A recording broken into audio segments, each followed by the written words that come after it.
Dois homens voltavam de Jerusalém com seus corações inconsoláveis. Eles planejavam ir a uma coroação e retornavam de um enterro. O nome do falecido era Jesus de Nazaré. Acompanhe comigo a história desses dois homens, tal como se encontra narrada no texto de Lucas, capítulo 24, versículos 13 até o versículo 35. Lucas, capítulo 24, versículos 13 até o versículo 35. Naquele mesmo dia, dois deles estavam de caminho para uma aldeia chamada Emaús, distante de Jerusalém, 60 estádios. E iam conversando a respeito de todas as coisas sucedidas. Aconteceu que, enquanto conversavam e discutiam, o próprio Jesus se aproximou e ia com eles. E os seus olhos estavam, porém, como que impedidos de o reconhecer. Então lhes perguntou Jesus: que é isto que vos preocupa? E de que ides tratando à medida que caminhais? E eles pararam entristecidos. Um, porém, chamado Cleopas, respondeu, dizendo: és o único, porventura, que, tendo estado em Jerusalém, ignora as ocorrências desses últimos dias? Ele lhes perguntou: quais? E explicaram: o que aconteceu a Jesus, o Nazareno, que era varão profeta, poderoso em obras e palavras, diante de Deus e de todo o povo. E como os principais sacerdotes e as nossas autoridades o entregaram para ser condenado à morte e o crucificaram. Ora, nós esperávamos que fosse ele quem havia de redimir a Israel, mas depois de tudo isso, é já este o terceiro dia desde que tais coisas sucederam. É verdade também que algumas mulheres das que conosco estavam nos surpreenderam, tendo ido de madrugada ao túmulo, e não achando o corpo de Jesus, voltaram dizendo terem tido uma visão de anjos, os quais afirmam que ele vive. De fato, alguns dos nossos foram ao sepulcro e verificaram a exatidão do que disseram as mulheres, mas não o viram. Então lhes disse Jesus: ó nécios e tardos de coração para crer tudo o que os profetas disseram. Porventura não convinha que o Cristo padecesse e entrasse na sua glória? E começando por Moisés, discorrendo por todos os profetas, expunha-lhes o que a seu respeito constava em todas as Escrituras. Cada um se aproximavam da aldeia, ou quando se aproximavam da aldeia para onde iam, ele fez menção de passar adiante. Mas eles o constrangeram, dizendo: fica conosco, porque é tarde, e o dia já declina. E entrou para ficar com eles. E aconteceu que, quando estavam à mesa, tomando ele o pão, abençoando-o, tendo partido, lhes deu. Então se lhes abriram os olhos e o reconheceram, mas ele desapareceu da presença deles. E disseram um ao outro: porventura não nos ardia o coração quando ele, pelo caminho, nos falava, quando nos expunha as Escrituras? E na mesma hora, levantando-se, voltaram para Jerusalém, onde acharam reunidos os 11 e outros com eles, os quais diziam: o Senhor ressuscitou e já apareceu a Simão. Então os dois contaram o que lhes acontecera no caminho e como fora por eles reconhecido no partir do pão. Amém.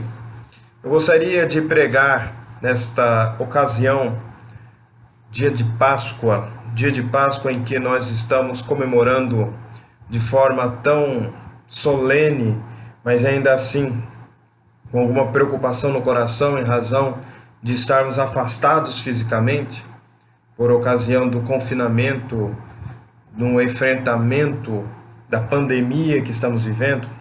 É importante refletir, é importante pensar nas Escrituras a respeito deste tema precioso que é a ressurreição de Jesus. Eu gostaria de pregar no tema a transformação dos discípulos na ressurreição de Jesus. A transformação dos discípulos na ressurreição de Jesus. Como Jesus os transformou? A sua visão foi aberta, o seu coração aquecido, a sua trajetória foi refeita e o seu lamento foi extinto. 4 transformações aconteceram na vida desses discípulos, desses dois discípulos, que são modelo para nós, porque Jesus também assim nos transforma. E vamos ver cada uma dessas transformações em separado. Primeiro, sua visão foi aberta. Nós encontramos neste texto, meus irmãos, que os discípulos estavam com seus olhos fechados, versículo 16. Os seus olhos, porém, estavam como que impedidos de o reconhecer. Jesus estava próximo deles, eles ouviam a voz de Jesus, eles conversavam com Jesus, mas eles não reconheciam Jesus. Eles não podiam, porque os seus olhos estavam fechados. Os seus olhos estavam fechados para a companhia de Jesus. Mas também os seus olhos estavam fechados para o papel de Jesus na história da redenção. No versículos 25 ao versículo 26 nós ouvimos: então lhes disse Jesus: honestos e tardos de coração para crer tudo o que os profetas disseram. Porventura não convinha que o Cristo padecesse e entrasse na sua glória? Havia pelo menos dois aspectos em que esses discípulos estavam tendo a sua visão obscurecida. A primeira delas era em reconhecer e crer em tudo o que os profetas haviam ensinado no Antigo Testamento. Eles criam em parte do que os profetas estavam ensinando. Naquilo que os profetas ensinaram sobre a glória, sobre o trono, sobre a vitória, eles criam perfeitamente. Mas aquilo que os profetas, como Isaías, falara do homem de dores, o homem de sofrimento, que carregava sobre si as dores e as enfermidades dos seus, isso eles passaram ao largo. Esqueceram que isso também estava nos profetas. Eles selecionaram nas Escrituras aquilo que eles queriam ler, aquilo que eles queriam enxergar, e assim atribuíram a Jesus um papel que era feito de conformidade com aquilo que eles criam do Antigo Testamento a respeito do papel do Messias. Dessa forma, eles criam nos profetas, mas não em tudo que os profetas diziam. Daí a sua visão estar obscurecida também para aquilo que a Bíblia ensinava a respeito da pessoa do Messias. Eles não o reconheciam, ou não reconheciam que antes do trono havia uma cruz. Antes da glória havia a humilhação e o sofrimento. Porque no versículo 26 está escrito: convinha que o Cristo padecesse e entrasse na sua glória. Antes da glória ao padecimento, antes da coroação ao sofrimento. Meus irmãos, nós podemos andar com Jesus e não reconhecer Jesus. Nós podemos conhecer as Escrituras, mas não conhecer toda a Escritura. E nós aprendemos, como nos ensina o apóstolo Paulo, que toda a Escritura é inspirada por Deus e útil. Às vezes selecionamos parte da Bíblia e o nosso coração se torna obscurecido e a nossa visão está turva porque nós não estamos enxergando o Evangelho todo, apenas parte dele, a parte que nos agrada, a parte que queremos ouvir, a parte que nos dispomos a ouvir.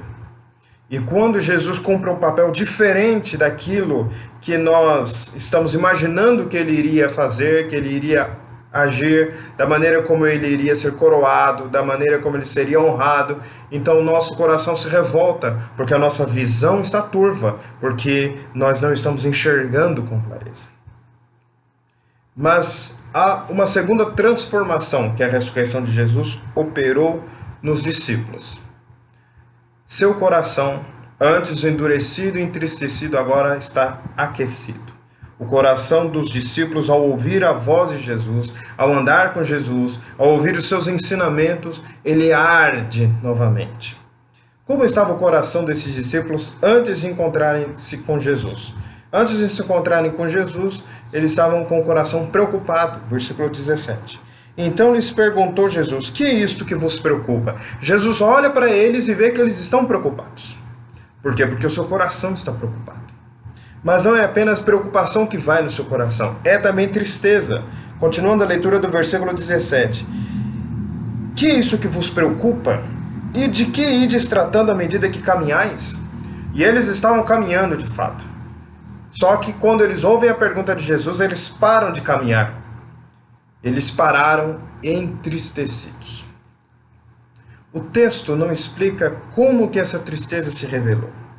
Talvez por meio de um silêncio eloquente, por meio de um choro abundante, por meio de um gemido de dor, mas a verdade é que eles param de andar para dar vazão à sua tristeza, até que um deles rompe o silêncio e responde Jesus. És o único, porventura, que, tendo estado em Jerusalém, ignora as ocorrências deste dia? A resposta deles demonstra não apenas a tristeza que vai no seu coração, mas o sentimento de derrota por aquilo que eles continuam a dizer no versículo 19 e 20. O que aconteceu a Jesus, o Nazareno, que era varão profeta, poderoso em obras e palavras diante de Deus e de todo o povo, e como os principais sacerdotes e as nossas autoridades o entregaram para ser condenado à morte e o crucificaram. O que aconteceu a Jesus, as expectativas de que esse homem poderoso, profeta, homem de palavra poderosa, de obras poderosas, fosse coroado como rei, tirasse o povo de Israel, redimisse Israel de seu cativeiro, de sua dominação, no qual se encontrava sob o jugo dos romanos, e assim assentasse no trono de Davi e começasse a exercer o seu papel de rei para sempre e sempre, como era a expectativa do Messias. Só que ao invés do triunfo, há agora a derrota. Ao invés do cântico da vitória, há o clamor da derrota e da vergonha. Meus irmãos, não é apenas de derrota, de tristeza e de preocupação que o coração deles estava cheio. Eles também estavam com todas as suas esperanças desfeitas. Versículo 21. Ora, nós esperávamos que fosse ele quem havia de redimir Israel. Mas depois de tudo isto, já é este o terceiro dia desde que tais coisas sucederam. As nossas esperanças se acabaram. Os nossos sonhos foram enterrados numa vala, e sobre essa vala foi depositado terra, areia, cimento e colocado uma lápide para que nós não possamos voltar a essas esperanças. Elas morreram com Jesus. Elas foram desfeitas. Elas não existem mais. Não há redenção para Israel. Não há esperança para Israel. Então vejam, irmãos. Suas esperanças estavam desfeitas, seu coração estava derrotado, havia tristeza neles, preocupação abundante. E a sua fé, antes viva e eloquente, se transformara agora em pura incredulidade. Se não vejamos, do versículo 22 em diante, esses mesmos dois discípulos vão narrando para o próprio Jesus quais foram as evidências de sua ressurreição, mas que eles não creram. Eles afirmam que, apesar de tudo isso, seus corações continuaram endurecidos, tristes, derrotados, sem nenhuma esperança. Embora, versículo 22, é verdade também que algumas mulheres das que conosco estavam nos surpreenderam. Tendo ido de madrugada ao túmulo e não achando o corpo de Jesus, voltaram dizendo terem tido uma visão de anjos, as quais afirmam que ele vive. As mulheres viram, os anjos declararam. Mas mais, versículo 24, de fato. Então vejam, versículo 22 começa com, é verdade. Versículo 24, de fato, alguns dos nossos foram ao sepulcro, e verificaram a exatidão do que disseram as mulheres, mas não o viram. Então vejam que o coração deles estava endurecido para crer. Não havia agora a fé viva, pujante, mas apenas uma incredulidade fria, vazia, inoperante, estéril. Mas aí eles se encontram com Jesus. E essas são as boas novas, as boas notícias. Jesus ressuscitou e Jesus está com eles. O que acontece quando eles estão com Jesus? Versículo 32. E disseram ao outro, porventura não nos ardia o coração quando ele pelo caminho nos falava, quando nos expunha as Escrituras? Seu coração arde por causa de quem ensina? Jesus. Jesus está presente, Jesus está ressuscitado, Jesus está ensinando os seus discípulos. Nós lemos no livro de Apocalipse que Jesus passeia por meio das igrejas a quem ele se dirige. Ele está vivo, está no meio do seu povo. Nós encontramos as palavras do próprio Cristo que onde estiverem 2 ou 3 reunidos em meu nome, ali eu estaria. Nós encontramos também que na promessa do Senhor Jesus Cristo, ele estará conosco todos os dias até a consumação dos séculos. São promessas da presença do Senhor para nos fazer arder o coração. Um coração que agora é aquecido, que arde como uma fogueira para aquecer e iluminar. Mas o coração dos discípulos também ardia não apenas por causa daquele que eles falavam, mas também por causa daquilo que era dito. As Escrituras. Versículo 32. Pelo caminho nos falava quando nos expunha as Escrituras. Nós encontramos em Mateus 22, versículo 29, que está escrito: errais não conhecendo as Escrituras, nem o poder de Deus. Duas coisas são necessárias conhecer: as Escrituras e o poder de Deus. A pessoa daquele que ensina e o objeto daquilo que é ensinado. A palavra de Deus aquece o nosso coração. A pessoa de Jesus no nosso meio aquece o nosso coração. Por isso eu quero te perguntar: o seu coração está aquecido para enfrentar esta crise que estamos vivendo? Ou seu coração está preocupado, entristecido, derrotado, com as esperanças desfeitas, com a forte incredulidade? Como está seu coração? O Cristo ressuscitado, cujo dia da Páscoa hoje comemoramos,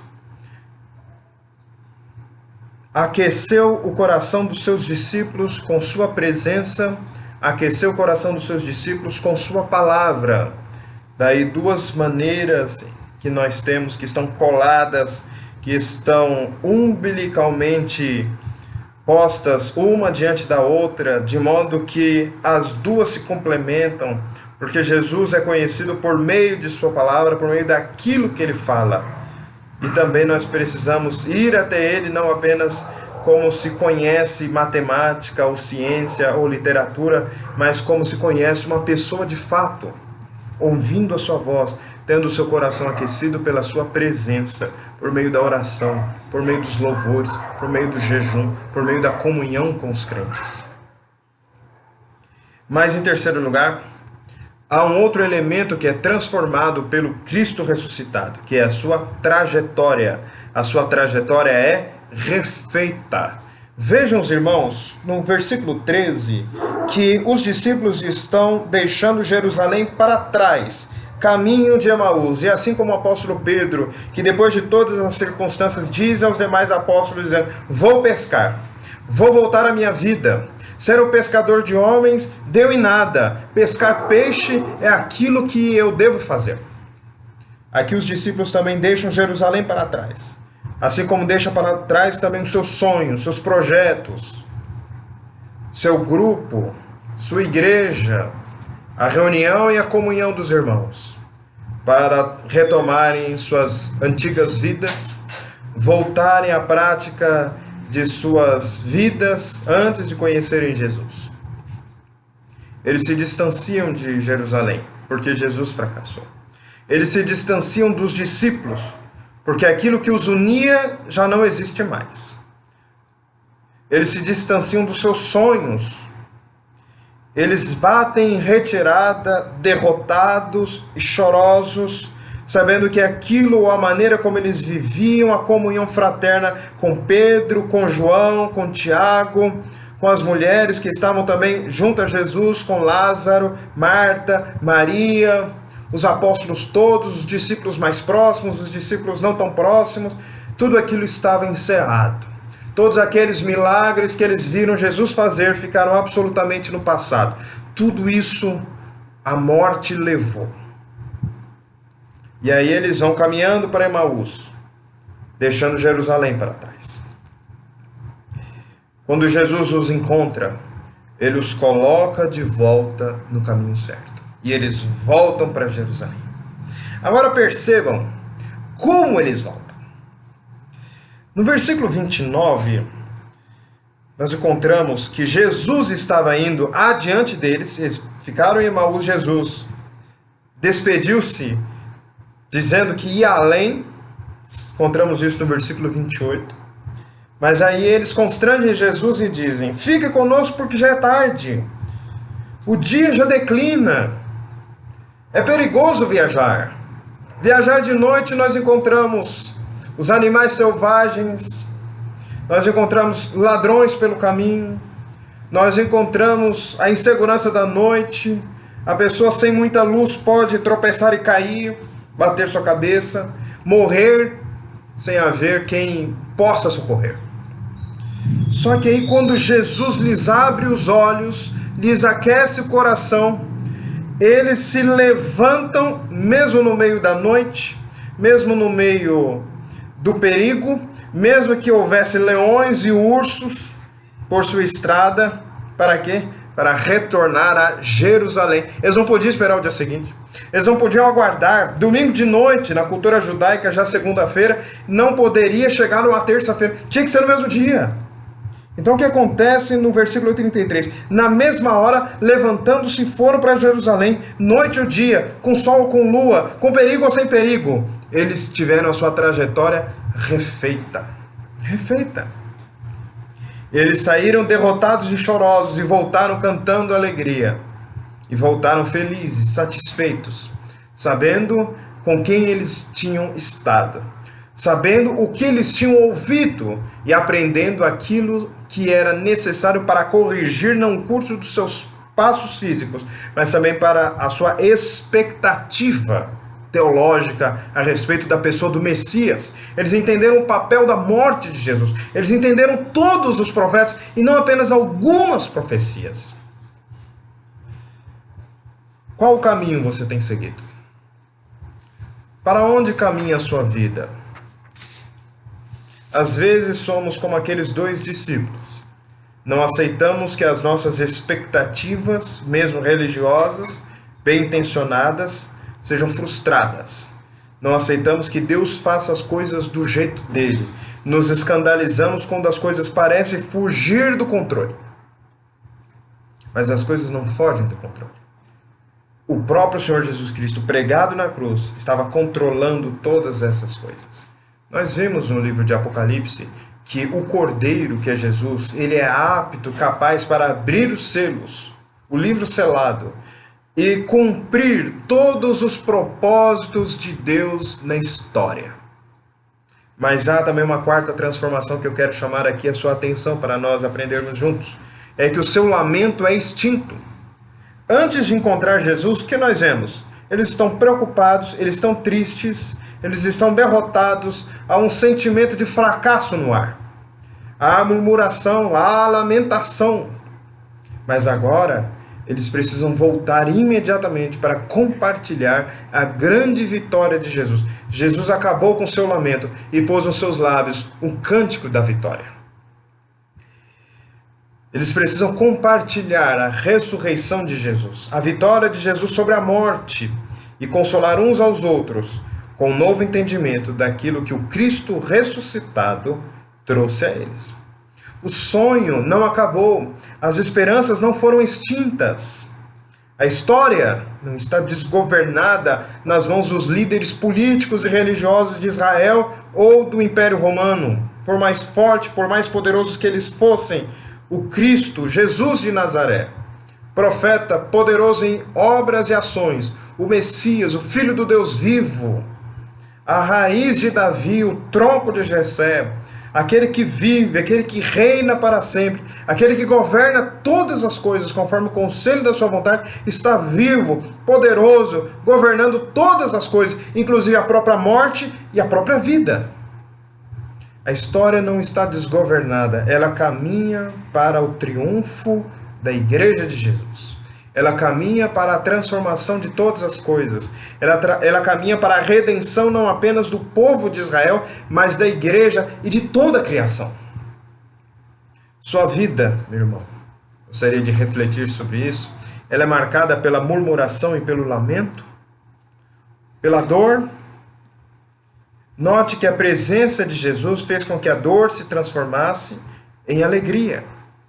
Mesmo que essa não fosse a expectativa inicial dos discípulos, quando começamos o texto, mesmo que a redenção de Israel não fosse uma redenção política, mesmo que a redenção de Israel não fosse uma redenção do Império Romano, mesmo que a redenção de Israel não fosse uma purificação do Templo de Jerusalém, do poder dos saduceus, da influência dos fariseus, mesmo que a vitória de Jesus não fosse uma vitória tal como eles a concebiam anteriormente, eles voltam alegres.